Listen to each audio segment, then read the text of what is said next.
as we're here thinking about Creative Night and being creative in your respective fields, I think whether you're finance and whether you're a designer, everything that we do requires creativity. And creativity is really just another term for God showing up.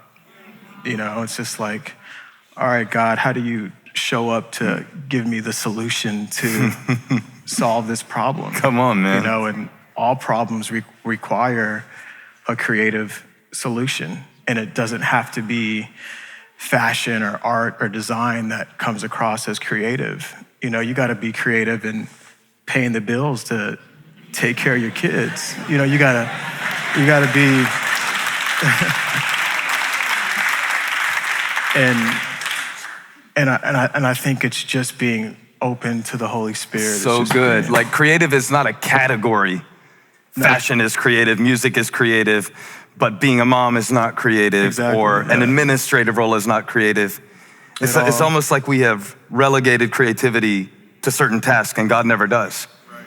Did you ever read that thing, and I don't know if I'm gonna get this right, that the first person that is mentioned to be filled with the Holy Spirit in the Bible or the Spirit of God was someone who was an architect, not someone who was a worship leader. And we use spirit-filled to talk about people who are on the stage or people who preach. But the first person who was designated as spirit-filled was a builder, and really not even an architect, more of a construction worker. So I think our categories often don't apply to a God who is creator. And I think that's a really powerful thing. I think you should say more about that. It's really good. That creativity, that creativity isn't the right of a certain group of individuals who do a certain type of work. Like, we need to like bring creativity to the people, you know, like democratize creativity, you know, like set it free for all of God's children. You know what I mean? Yeah, 100%. Yeah, I love that, and I think it's, I didn't know that, but I just love that it's in the work, and I think He just honors us when we do the work. You know, when we're putting everything that He's given us into what He's given us. And that's why I get a little like shy around talking about creativity and what I do, when I've seen my mom be creative in how she would shop for antiques and decorate our home when we didn't have money. And it's felt like a luxury home.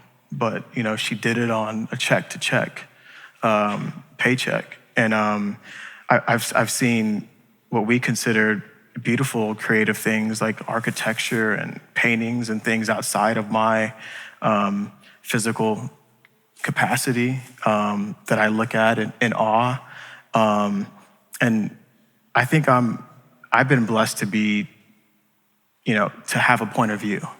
I think what separates me from others within my industry is I know what I'm proposing, and I'm clear on that, and I'm clear on where I get that direction from, and that allows me to appear as if I'm really creative.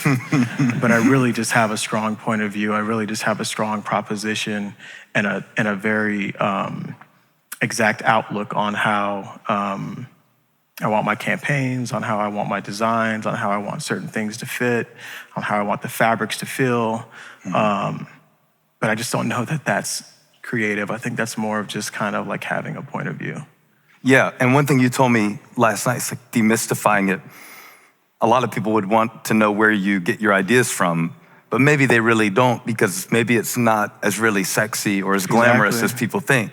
Yeah. You know, the process, we were sharing, and I think Desiree and Holly were both complaining that both of us are horrible to watch movies with or TV shows, because Desiree was saying that Jerry will pause the movie and 45 minutes later come back, am I getting this right? Because he'll see something in the 80s movie that will inspire him. So it's almost like I got the feeling from that his antenna is always up and it never shuts off, and that he's always, is that right?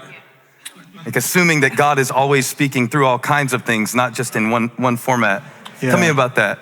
Yeah, I love that. I mean, I think one of the things that I found for me is just to like always be open. And if I'm gonna have something on TV, you know, and my wife will tell you, if I'm gonna have something on in the morning, it's a YouTube message, it's yourself, it's Jake's, and it's how am I taking these messages and applying it to my work. And you start your day that way every day with a sermon. Every day. First thing. Every day, because my work needs foundation. My work needs like a reason of why I'm doing it. And on the point of view side, on the creative side, like I know right now as I'm developing Seventh Collection, like I'm looking at a certain era. So if I'm home just watching TV, like I can't afford to just be watching TV. I got to have a movie on from that era. I have to have something on from that era that I might, you know, see a collar, like yes, or I might see something styled a certain way. And yeah, I think it's, you know, does it ever drive you crazy? Like, I can't turn it off. Do you get to that point? I don't get to that point. Really? I think I'm just constantly open. I'm not constantly looking, but I'm constantly open. I see. I think, like that's why I love vintage shopping. If I go vintage shopping and I'm like trying to find something, I never find it. But if I go without like an idea of what I'm looking for, it's like I'll come home with 20 bags of references of like, this is what I'm gonna do. And so I think it's like more so trying to stay open versus like trying to find it. That's a big distinction. Open versus actively forcing an idea. It's just kind of like, okay, if something wants to come, I'm here. Yeah, and when it comes, then the activity starts. You know, once you find it, then you got to work to materialize that idea, and the work does start then. So it's almost like, hey God, if you want to drop anything today, I'm your guy. Yeah, like if there's blueprints. I promise to honor you through this idea. Like I'm gonna give you the glory. Just give me the idea, please. Right. So selfishly, God, give me this, idea what to do with the collection. But he loves that. That's a part of how he relates to you. You know, he knows how he wired you, and he loves to be in that collaboration with you, huh? It's like, that's his pleasure to communicate with you in that way through whether it's Back to the Future or a Bible verse. You know, he wants to speak to us in those ways. And when we don't let him, it must be frustrating for him because I had so much I wanted to show you. It was all around you, but you weren't looking. Your eyes were. Yeah, and I think that's the point too, man. It's like, I'm more scared of not being available to him to what he wants to show me. So it's like I have to like make sure that I'm constantly open to what it is that he wants to show me and where he wants to lead me. And I had someone ask me a question, aren't you scared to be promoting God the way that you're doing, or that have him involved in your work? And like I'm scared not to have him. I can't imagine him not being involved,